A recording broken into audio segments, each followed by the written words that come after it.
You are sat in silence because you are not talking. But is the customer sat in silence?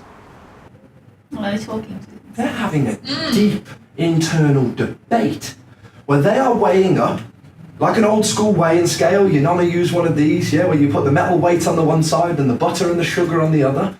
They are weighing up positives against negatives. Now, can you choose what is a positive to the client? Yeah. No. Okay. No, you can't. No. You cannot determine what is value to me, right? You're going to sit with a client who's Joe Bloggs, the owner of ABC Limited, or you're going to sit with Sue Smith, the owner of XYZ Limited, and their perception of value will be totally different. So your monthly report you're going to send, valued at $399, to the analytical brain is value in abundance.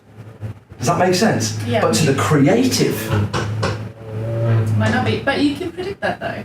for sure. Yeah, you can For sure. kind of assess that. And that comes in your line of questioning, Yeah. doesn't it? Right? So Yeah. what I'm asking you to understand is that unless you learn when is the appropriate moment to stop and shut up, Yeah.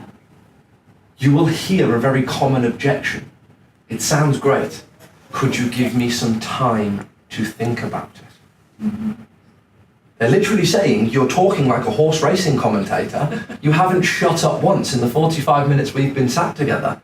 So I need to go away, create headspace to think and decide. You'll run into that objection far less frequently when you learn how to do that in the sales process. Towards the close, as you're beginning to ask somebody for commitment, slow it down, soften it out, and know when and how to stop. Yeah. So those were the same 5 words. They were all, what are you doing here? But they made you feel 3 totally different ways. That was the moment when I was about 20 years of age, my penny dropped. I realized words are not where the relevance lies.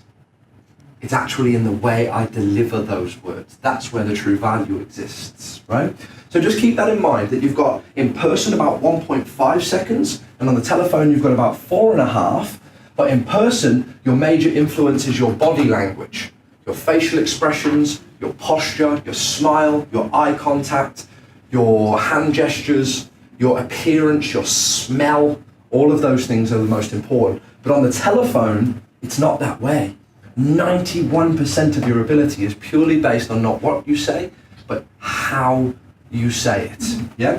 I believe we touched on this, but I want to recap it. I did mention to you something called neuro-linguistic programming. Does that ring a bell? Yep. Fill me in. What did I teach you girls about neuro-linguistic programming? I know there was a lot last session, so I don't remember what we're talking about, but I do know NLP, so... NLP, neuro-linguistic programming.